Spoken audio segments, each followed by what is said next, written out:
কোন ব্যক্তি দুটো জান কবজ করতে গিয়ে তোমার একটু দুঃখ লেগেছিল বলো? আল্লাহর ফেরেশতা আজরাইল বলছে, আল্লাহ একদিন সমুদ্রের উপর দিয়ে একটা জাহাজ যাচ্ছে, আরব সাগর, মহাসাগর, আটলান্টিক মহাসাগর, সাগরের উপর দিয়ে একটা জাহাজ ভেসে যাচ্ছে। ওই জাহাজে লোক বোঝায় ভর্তি লোক।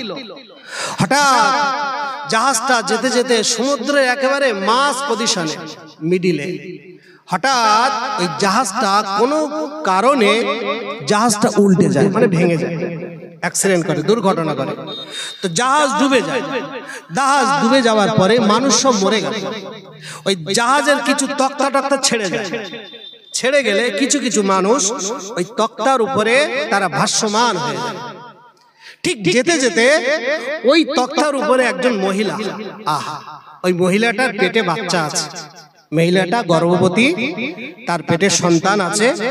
সেও আল্লাহ তোমারই খেলা, ওই তক্তার উপরে ভাসমান হয়ে আল্লাহ নদীতে ভাসছে।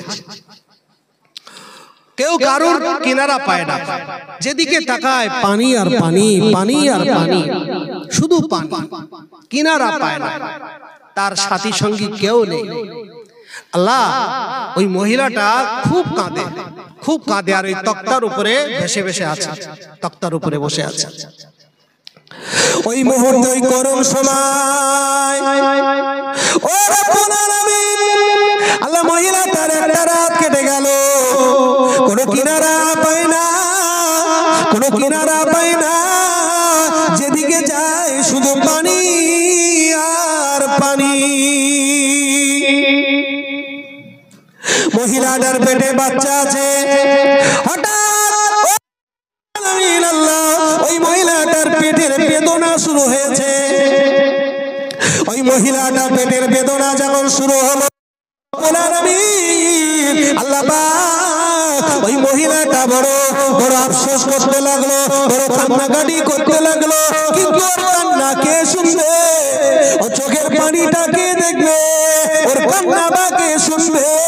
ওর বাচ্চাটা বা কে নেবে? রব্বুল আলামিন ওই বাচ্চা ভূমিষ্ঠ হলো। ওই বাচ্চা মা জননীর তক্তায় ভূমিষ্ঠ করলো।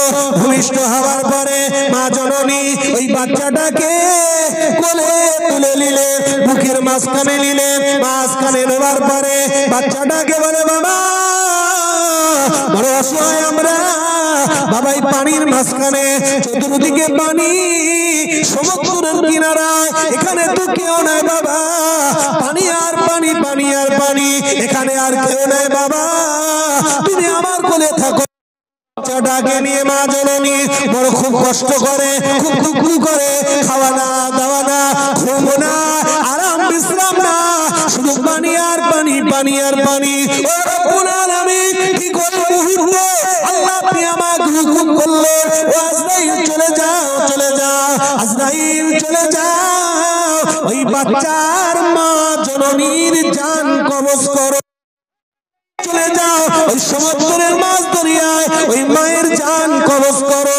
রব্বুল আলামিন, আমি আজরাইল, আল্লাহ আমি তো আপনার হুকুমের গোলাম, আল্লাহ আমি তো আপনার হুকুমের দাস, আল্লাহ আপনার হুকুম নিয়ে আমি সমুদ্রের দরিয়ায় চলে গেলাম। সমুদ্রে গিয়ে মা জননী বাচ্চাটাকে বুকের মাঝখানে রেখে দিয়েছে। বুকের মাঝখানে রেখে দিয়ে মা জননী বড় কান্নাকাটি করো, বড় খারাপ ভারাক্রান্ত মন নিয়ে ভিতরে আছে। আমি আজরাইল একবার ওই মহিলাটার মুখের দিকে তাকায়, আর একবার বাচ্চাটার দিকে তাকায়। ওই বাচ্চাটার দিকে তাকিয়ে আমি আজরাইল, আল্লাহ আমার মনে একটু দুঃখ লেগেছিল, আমার মনে একটু কষ্ট লেগেছিল, আল্লাহ আমার মনে একটু দুঃখ লেগেছিল, কষ্ট লেগেছিল। আল্লাহ পাক ওই মায়ের জান কবজ করতে গিয়ে আমার একটু দুঃখ লেগেছিল। আল্লাহ ওই মাকে আমি কি করে জান কবজ করব? এই সমুদ্রের মাছ দরিয়ায় বাচ্চাটা তো একা। ও বাবা, যেটা শুনবেন, বাচ্চাটা একা, আর এই বাচ্চাটার কি উপায় হবে? বাচ্চাটার কি উপায় হবে। আর এই মুহূর্তে আল্লাহ আমি মায়ের জানটা কবজ কি করব, তবু তো আপনার হুকুম পালন করতেই হবে। আমি জান কবজ করেছি, কিন্তু আমার মনে একটু দুঃখ লেগেছিল। আমার আল্লাহ বললেন, আজরাইল ওই এক জায়গায়, আর এক জায়গায় কোথায়, আর এক জায়গায় কোথায়? তখন আজরাইল বলছে, আল্লাহ আর একটা লোক আছে, সেই লোকটার কথা শুনলে আপনি হাসবেন। আমার আল্লাহ বলছে, আমি হাসি না, তুই বল, তুই বল। বলছে, আল্লাহ এই পৃথিবীতে আল্লাহ তোমার একটা নাফরমান বান্দা ছিল, যার নাম হলো সাদ্দাত। সাদ্দাত আল্লাহ, ওই সাদ্দাত ও অহংকার করেছিল, আল্লাহ তোমার জান্নাতে যাবে না, আল্লাহ তোমার জান্নাতে যাবে না। আল্লাহ দুনিয়াতে জান্নাত করেছিল। দুনিয়াতে জান্নাত মানে পৃথিবীর বিভিন্ন দেশ থেকে হিরে জহরাত মণি মুক্তা, আল্লাহ ওর এত ধন সম্পদের মালিক করেছিল, হিরে জহরাত মণি মুক্তা সব নিয়ে এসে ওই জান্নাতের ভিতরে এনে, আর পৃথিবীতে যত সুন্দরী মহিলা আছে ওই মহিলাদেরকে মাইনে করে রেখে সব হুর করেছে। হুর হুর মানে সুন্দরী মহিলা, মানে জান্নাতে, আল্লাহর জান্নাতে যেমন হুর থাকে না, তা ওর জান্নাত দুনিয়ার সুন্দরী মহিলাদেরকে এনে হুর করেছে, হুর মাইনে সিস্টেম। আর সুন্দরী যুবক যুবক ছেলে ওদেরকে নিয়ে গেলেমান করেছে, গেলেমান, হুর গেলেমান। মানে ও আল্লাহর জান্নাতে যাবে না, জান্নাতের সুখ শান্তি ওসব দুনিয়াতেই মেটাবে, দুনিয়াতে মেটাবে। তো ওই জান্নাত অনেক দিন ধরে বানিয়েছে, অনেক দিন ধরে বানানোর পরে এবারে জান্নাত উদ্বোধন করার টাইম হয়ে গেছে। শুনবেন, জান্নাত উদ্বোধন করবে, দিন নির্ধারণ করা হয়ে গেছে, জান্নাতে প্রবেশ করবে। তো বাদশার ব্যাপার, আমার তোমার মতন তো রাম ছাগল না, বাদশা ঢুকবে জান্নাতের ভিতরে। তো দামি দামি উট, দামি দামি বড় বড় হাতি, আর দেশের যত গণ্যমান্য ব্যক্তি সবাইকে ডেকে বিরাট ধুমধাম করে, বিরাট একটা বিরাট ব্যাপার করে জান্নাতে যাবে। তো একটা হাতির উপরে সওয়ার হয়েছে, হাতিটাকে সাজিয়েছে সোনার হিরে জহরাত মণিমুক্ত দিয়ে, সব সাজিয়েছে, সাজিয়ে জান্নাতে প্রবেশ করে। এই বাবাজি শুনেন, জান্নাতে প্রবেশ করবে, জান্নাতে যাচ্ছে, হাতির পিঠে উঠেছে, যাচ্ছে। হঠাৎ পিছন দিক থেকে একটা ফকির বিরাট জোরে, এত জোরে সাদ্দাতের নাম ধরে ডাকছে, এত জোরে ডেকেছে সাদ্দাতের পিলে চমকে গেছে, মানে জমিন কেঁপে গেছে, এত জোরে ডেকেছে। সাদ্দাত বলে, হ্যাঁ কে রে, কার বাপের এত ক্ষমতা, কার এত পাওয়ার, যে আমি বাদশার আমার সম্মুখে আমার নাম ধরে ডাকছে, আর আজকের এরকম একটা শুভ দিনে আমার নাম ধরে ডাকছে, কে রে? তো এরকম পিছন দিকে ঘাড় ঘুরিয়েছে, ঘাড় ঘুরিয়ে দেখে একটা ফকির। কে? ফকির। তা সাদ্দাত তখন হেসে ফেলেছে, হেসে বলে বলছে, হারা তুই ফকির যদি না হয় অন্য কেউ হতিস, তোর আজকের ঘুঘুরাম খাওয়াতাম। তা তখন বলছে, বিচার তোর করবো, দাঁড়া আমি জান্নাতে ঘুরে আসি, ঘুরে আসি, তুই রেডি থাকিস, তোর বিচার হবে। আবার সাদ্দাত বলছে, এই দেখ ও না খুব চালাক, ও জানে আজকের দিনে সাদ্দাতের রাগাতি পারলি একটু দান সালামত ভালো পাবো। তা কি করলেন সাদ্দাত, ওই মুহূর্তে ওর গলার একটা সোনার একটা হার খুলে ওকে দিয়ে দিলেন, তুই খুব চালাক বলে হাতটা দিয়ে দিলেন। দিয়ে আবার মন ফ্রি করে আবার জান্নাতের দিকে এগোচ্ছে, আবার ওদিক পিছন দিকটা আবার ডাকছে। যেই দাঁড়িয়েছে সাদ্দাত অলরেডি বুঝতে পেরেছে ফকির না, এ ফকির হতে পারে না, ফকির না। সাদ্দাত তখন পিছন দিকে যখন ঘুরেছে, ওই ফকিরের চোখ দুটো নীল হয়ে গেছে, নীল। সাদ্দাত বলছে, কে তুমি? তুমি কে? ফকির চোখ থেকে পাওয়ার দিচ্ছে, আর পাওয়ারে সাদ্দাত থরথর করে কাঁপছে, কাঁপছে, কাঁপতে কাঁপতে পেশাব ফেলে দিয়েছে। পেশাব ফিরে ফেলেছে, পেশাব ফিরে ফেলার পরে সাদ্দাত বলছে, কে তুমি? তুমি কে? ওই সময় ওই ফকিরটা বলেছিল আজরাইল, ও শাস্তা শোনো, আমি অন্য কেউ না, আমি হলাম আল্লাহর চন্দূত হযরত আজরাইল আলাইহিস সালাম। আল্লাহর নাফরমান বান্দা শাস্তার সময় আজরাইলকে বলেছিল, আজরাইল, আরে আজরাইল রে একটুখানি দাঁড়া, ও আজরাইল একটুখানি দাঁড়া, ও আজরাইল একটুখানি দাঁড়া, আমার জানটা এক্ষুনি কবজ করবি না। ও আজরাইল, আমি তোর হাতে ধরে পায়ে ধরে বলি, আমার দীর্ঘদিনের স্বপ্ন, আমি কোটি কোটি টাকা খরচ করে, কোটি কোটি কোটি কোটি টাকা খরচ করে হিরে জওহরাত মণিমুক্ত করিয়েছি আমি আল্লাহ, আমি শাস্তার জান্নাত বানিয়েছি, আমি আল্লাহর জান্নাতে যাব না, আমার নিজের বানানো জান্নাতে যাব, আমি আল্লাহর জান্নাতে যাব না। আমার একটুখানি সময় দে, আমি আমার জান্নাত থেকে একটু ঘুরে আসি, একটুখানি আমার সময় দে রে, একটুখানি আমার সময় দে রে। আল্লাহ পাকের কালাম কোরআন শরীফে আমার আল্লাহ বলেছে,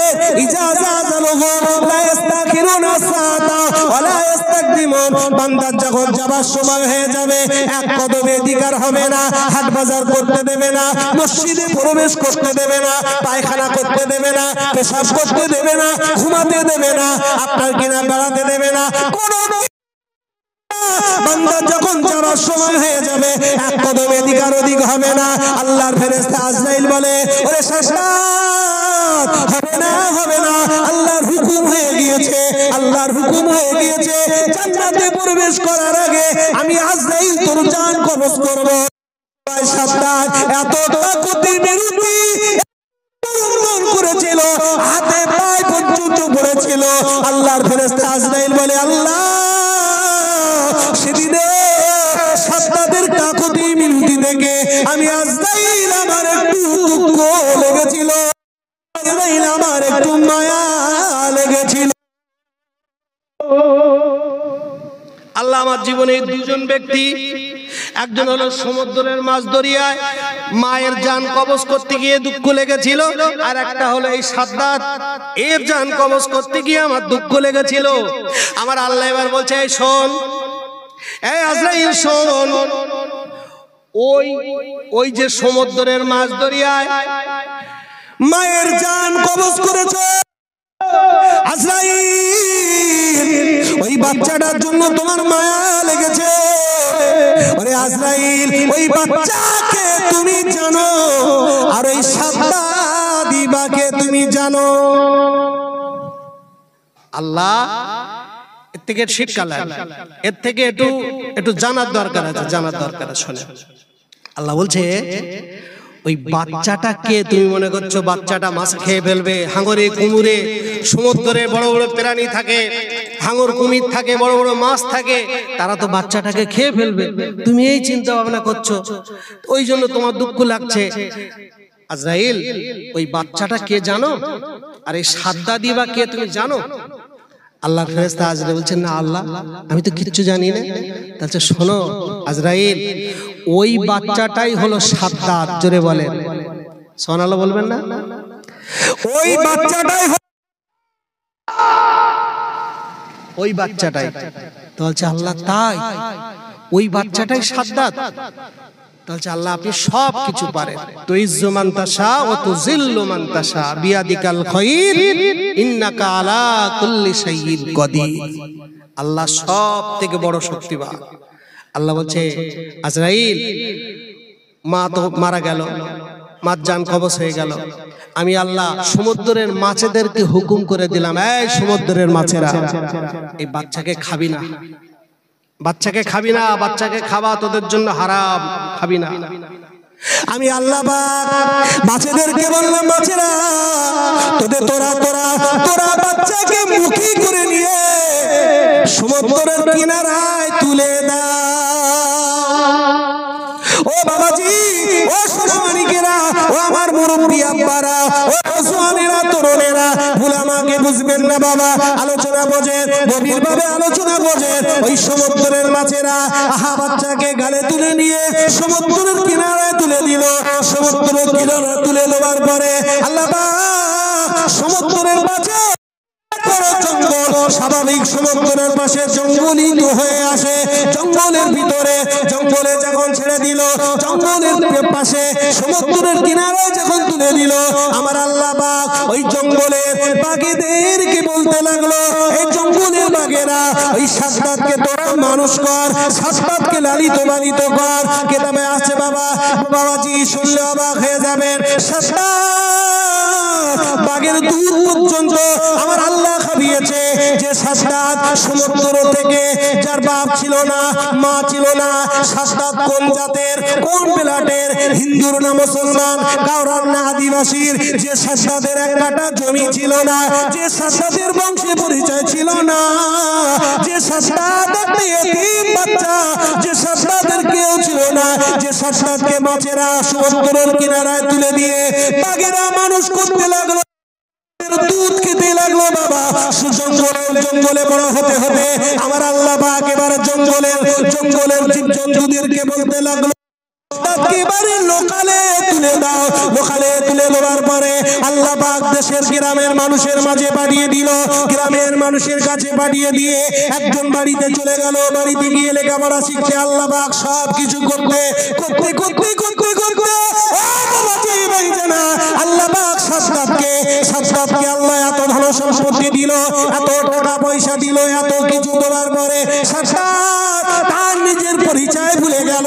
সে যে এতিম ছিল, সে যে গরিব ছিল, বলার কেউ ছিল না, বাপ ছিল না, মা ছিল না।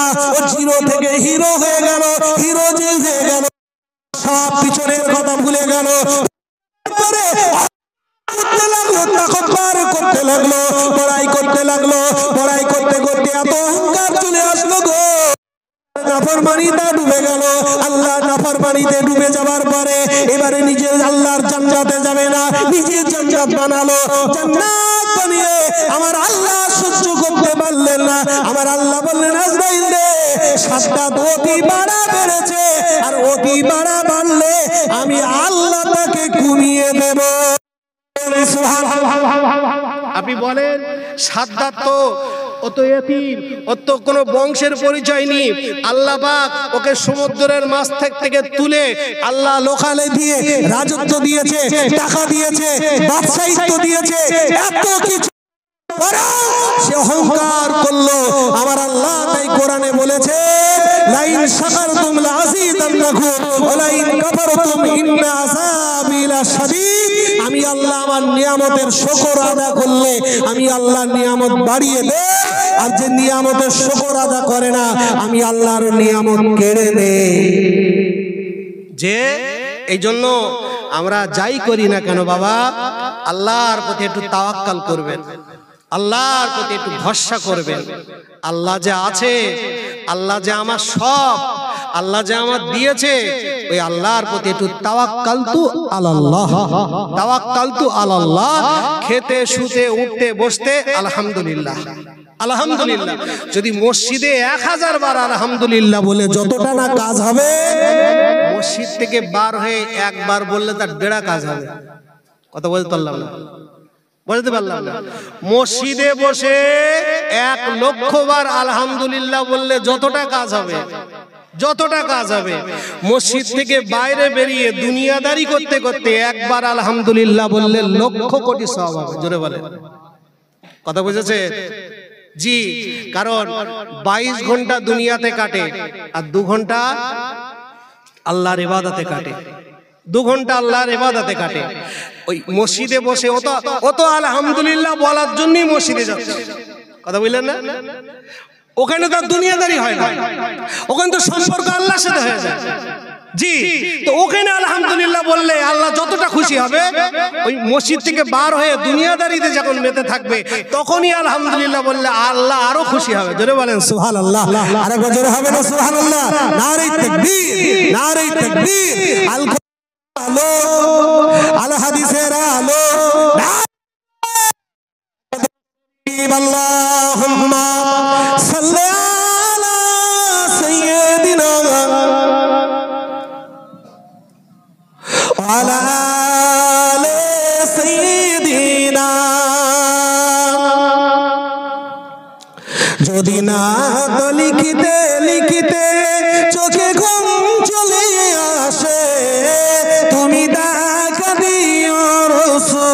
আমার শিয়ারে সে যদি নাত পড়তে পড়তে চোখে ঘুম চলে আসে তুমি দেখা দিও রাসূল আমার শিয়ারে সে আমি সাথী হলাম তোমারই ভাবনায় কত শর্মকে যে তারে মনের মতো সাজাই যদি মনের মতো গাথা মনের মতো না হয় যদি মনের মতো গাথা মনের মতো না হয় মনের মতো সাজিয়ে দিও সুর আমার এসে যদি নাত গাইতে গাইতে চোখে ঘুম চলে আসে তুমি দেখা দিও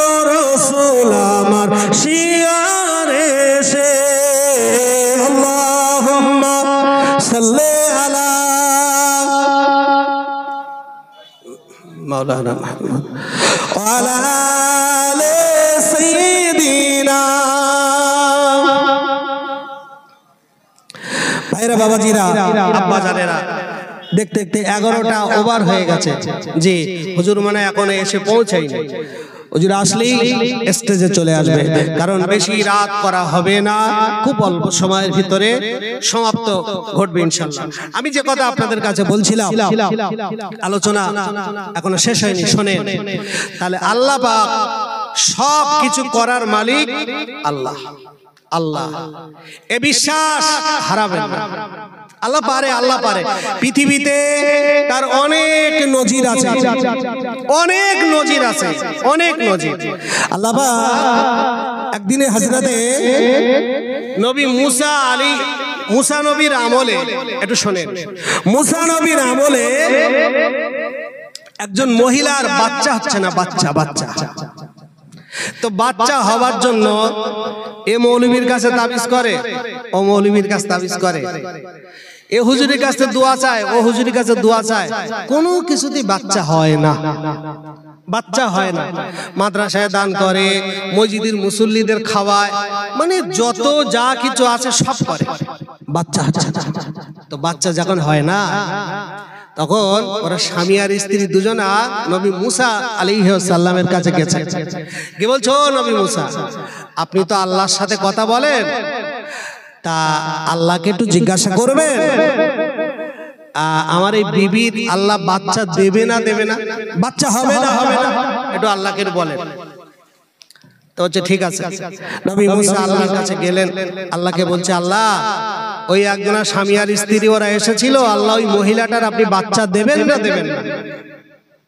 তা আল্লাহ বললেন, মুসা যাও বলে দেবা যে আমি আল্লাহ ওই মহিলার বাচ্চা দেব না, বাচ্চা দেব না। এখন নবী মুসা এসে বললেন, ও শোনো, তোমরা স্বামী স্ত্রী শোনো, আল্লাহ বলে দিয়েছে তোমার বিবির বাচ্চা হবে না। মহিলাটাকে বলছে, মা তুমি চিন্তা ভাবনা করো না, কেঁদো না, দুঃখ করো না, আল্লাহ যেটা করে সেটা মেনে নাও, আল্লাহ তোমার বাচ্চা দেবে না। এখন বাচ্চা যে গেলে হবে না, স্বামী তখন বলছে, শুনলি তো, আর কোনো ডাক্তার বাড়ি যাওয়া যাবে না, এই শুনলি তো, আজ থেকে দোয়া তাবিজ বন্ধ, বাচ্চা জেগালে হবে না, ইমাম সাহেবের ভাত দিবি না, বাচ্চা জেগালে হবে না, মাদ্রাসার ছেলেরা চাঁদা নিতে আইলে ঝোলা কেড়ে নিবি, বাচ্চা জেগালে হবে না, আর টোটালি একদম ঘরে তালা মেরে বসবি, আর কিচ্ছু দিবি না, চুপচাপ, একদম চুপচাপ। আর আমি কড়া হুকুম, যা টাকা পয়সা খরচা করেছি আর করিস নি, সব শেষ হয়ে গেছে। আল্লাহ উপর থেকে বলে দিয়েছে কেউ বাচ্চা দিতে পারবে না। কে বলেছে? উপরটা আল্লাহ বলেছে। আল্লাহ যদি বাচ্চা না দেয় তা ফকির দিতে পারবে? কথা বলে, আল্লাহ যদি বাচ্চা না দেয় মন শান্তি, ডাক্তার দিতে পারবে? কারো ক্ষমতা নেই, হবে না। ভালো। এখন আল্লাহর কি রহম, স্বামীর করা হুকুম, আর স্বামী সেই আগে রেগে গেছে যে ফকির টকির যদি ভিক্ষে দিস তো তোর একদিন আর আমার দুদিন একটা কিছু হবে। ভালো ভালো ভালো ভালো ভালো। এখন বাবা, মহিলাদের মনটা কিন্তু বিরাট নরম, আর যাই বলো তাই বলো, এখন একটা ফকির এসে ওর বাড়ির ধারে বসে সেইরাম দোয়াদানি করতেছে আর বিরাট কান্নাকাটি করতেছে। ও মা 3 দিন খাবার না মা, একটা রুটি দাও মা, একটা রুটি দাও মা, আমি তোমার জন্য একটু দোয়া করবো। মহিলাটা ঘরের ভিতরে চুপ করে কিচ্ছু বলে না, আর ও ফকির তো সেইরাম নাছর, ও রুটি নালে যাবে না, রুটি নালে যাবে। অনেক সময় যখন দাঁড়িয়ে রয়েছে মহিলাটা আর ঘরের ভিতর থাকতে পারলো না। মহিলাটা একবার বেরিয়ে বলছে, এই দেখো আমার স্বামীর কড়া হুকুম, কড়া নিষেধ যে মানে ভিক্ষে টিকে দেওয়া যাবে না, আর আমার স্বামী যদি এসে দেখে তোমার ঝোলা বড় কেড়ে নেবে, তোমার মারবে, তুমি পালাও। তা চমা আজ 3 দিন খাওয়া না, একটা রুটি দাও। তা বিরাট যখন দোয়া দানি এটা সেটা করছে, তখন এবারে মহিলাটা একটা রুটি দিয়েছে, যেই দেখো দোয়া তোমার করতে হবে না, তুই দোয়া অন্যদিকে করো, অন্যদিকে করো, এই রুটিটা লে খেয়ে পাবে, দোয়া কেন করতে হবে না। তাহলে চলো তুমি একটা রুটি দেছো, আমি খুশি, আমি খুশি, আমি তোমার এই পোটে বসে আমি একটু তোমার জন্য দোয়া করব, আল্লাহ তোমার খুশি করবে। জোরে বলেন সুবহানাল্লাহ। এখন মহিলাটা ঘরের ভেতর চুপ করে যা, শুধু আল্লাহ বিল্লাহ করতে, আল্লাহ আমার স্বামী যদি আসে দোয়া বার করে দেবে, ও দোয়া আজকে জনমের মতন দোয়া বার করে দেবে। এইবার ওই ফকিরটা দোয়া করছে, আল্লাহ আল্লাহ এই মহিলাটা আমার একটা রুটি দিয়েছে, আল্লাহ আল্লাহ আমি খুশি, আল্লাহ ওকে একটা সন্তান দিয়ে আল্লাহ ওকে তুমি খুশি করে দাও। জোরে বলে, জোরে বলবেন না সুবহানাল্লাহ। কোরআনের কথা, মুসা আলাইহিস সালামের জীবনীর কথা বলছি শোনেন বাবাজি। এইবারে ওই ফকিরের দোয়া আল্লাহ মুহূর্তের ভিতরে কবুল করলো। কবুল করার পরে আল্লাহর কি কল, ওই মাসি ওই মহিলার পেটে বাচ্চা, বাচ্চা বাচ্চা যখন হলো, এইবার বাচ্চা পেটে বড় হতে লাগলো। 2 মাস 3 মাস 4 মাস 5 মাস 6 মাস। স্বামী স্ত্রীর মধ্যে কি ব্যাপারে দেখো, আল্লাহর কি ভুল টুল হয়ে গেল নাকি, ভুল করে মারলো নাকি, এই বললো বাচ্চা হবে না। আর ওই নবী মুসা, ও তো নবী, ও কি মিথ্যে মিথ্যে নবী টবি নাকি, তা যাই হোক যা হোক এটা দেখা যাবে। এই বলতি না বলতি খোদার কি কল, আল্লাহ রহমতের বাচ্চা আল্লাহ মহিলাটির দিকে একটা সন্তান, সন্তান যখন হয়েছে সেই স্বামীটা একটা খেটেলেছে, খেটে চল নবী মুসার কাছে যাবো। কিরাম নবী একটু শুনে বুঝে দেখবো চ। এইবার বাবা নবী মুসা আলাইহিস সালামের কাছে গেছে, ও নবী মুসা, হ্যাঁ তুমি কি মিথ্যেবাদী নবী টবি? তাছে কেন? তাছে তুমি বললে আল্লাহ বাচ্চা দেবে না, তো এটা কেডা, এটা কেডা? আচ্ছা কি তোমার বিবির বউ বাচ্চা? আচ্ছা হ্যাঁ আমার বউর বাচ্চা। আচ্ছা তাই, দাঁড়া। এইবার নবী মুসা তো এমনিতে রাগী নবী, নবী মুসা একদম ফুল ভোল্টেজ রেগে গিয়েছে। রেগে গিয়ে আল্লাহ বলছে, আল্লাহ এই বুড়ির বাচ্চা দিয়েছেন, এই মহিলাটার বাচ্চা দিয়েছেন।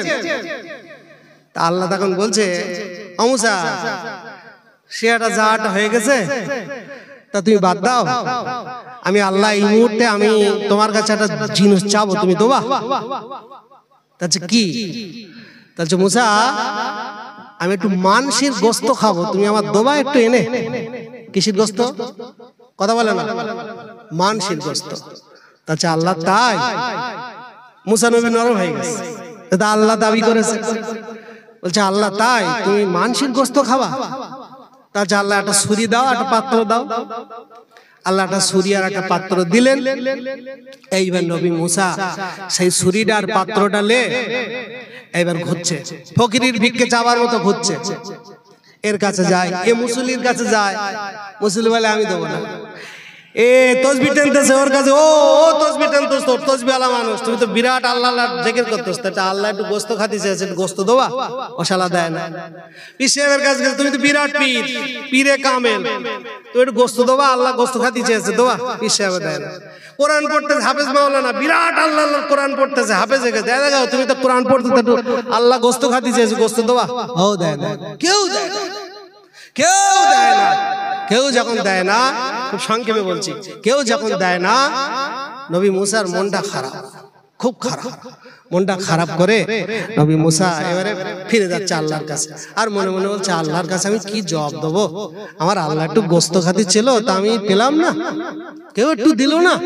এই দুনিয়ায় আল্লাহর ভালোবাসার মানুষ কেউ নেই, কেউ নেই একটু গোস্ত দেবে, আল্লাহ খাবে মানসির গোস্ত, আল্লাহ চেয়েছে দেবে না, কেউ হলো না।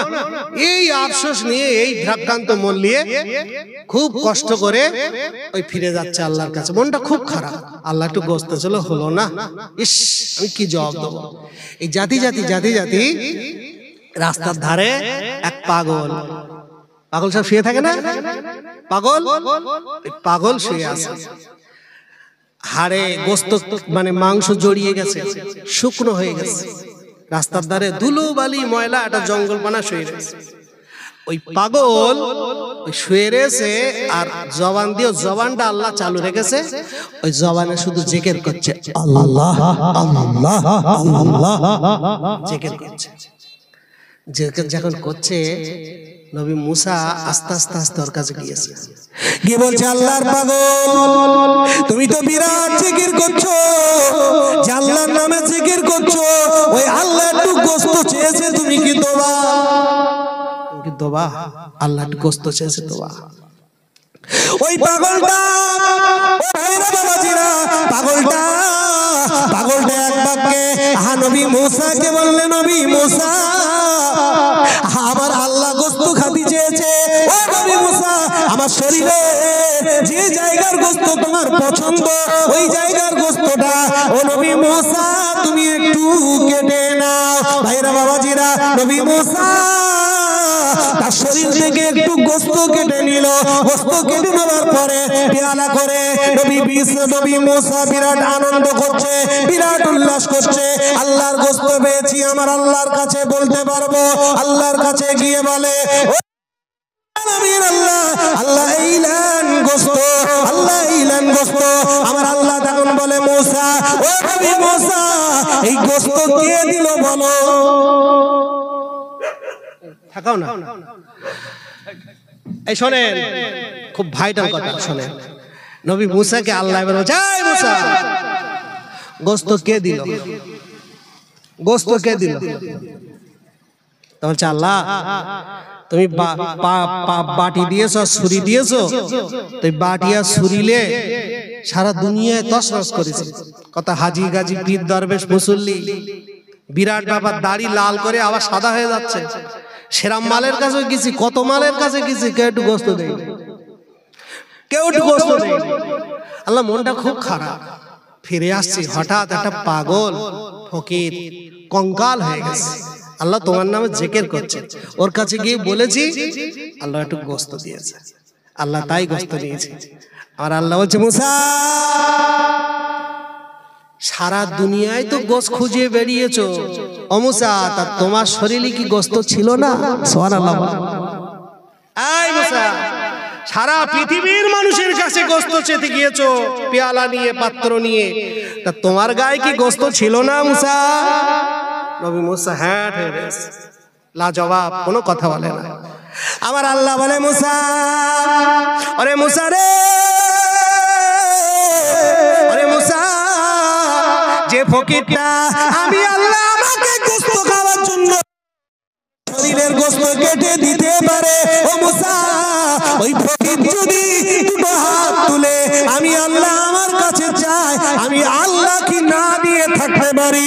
মুসা রে, ওই যে মহিলার বাচ্চা দিয়েছি, ওই মহিলাটা ওই ফকিরকে একটা রুটি দিয়েছিল, ওই মহিলাটাকে একটা রুটি দিয়েছিল, ওই রুটিটা খেয়ে ওরে মুসা ওই ফকিরটা দুটো হাত তুলে আমি আল্লাহ আমার কাছে বলেছিল, আল্লাহ আল্লাহ এই মহিলাকে একটা বাচ্চা দাও, আল্লাহ এই মহিলাকে একটা বাচ্চা দাও। ওরে মুসা, যে ব্যক্তিটা নিজের গোস্ত কেটে আমি আল্লাহ আমাকে দিতে পারে, ও যদি আমি আল্লাহ আমার কাছে কিছু চাই, আমি আল্লাহ না দিয়ে কেমন করে থাকতে পারি? ওই মহিলাটার বাচ্চা দিয়েছি ওই ফকিরের দুয়ার খাতিরে। আল্লাহ সব পারে, আল্লাহ সব পারে, শুধু আমরা চাইতে পারি না। আল্লাহ সব দিতে পারে, শুধু আমরা নিতে পারি না। আল্লাহ সব দোবার জন্য আল্লাহর রহমত অপরন্ত রহমত, কিন্তু আমরা নিতে পারি না, চাইতে পারি না, আমরা বলতে পারি না, আমরা করতে পারি না, তাই তো আল্লাহ দেয় না। যারা চেয়েছে তারা পেয়েছে, যারা চাবার মতো চেয়েছে, বলার মতো বলেছে, এত কিছু করে আল্লাহর খুশি করতে পেরেছে, আল্লাহ তাদের অন্তরের কথা শুনেছে, তাদেরকে আল্লাহ পাক মুহূর্তের ভিতরে কবুল করে নিয়েছে। জোরে বলেন আলহামদুলিল্লাহ।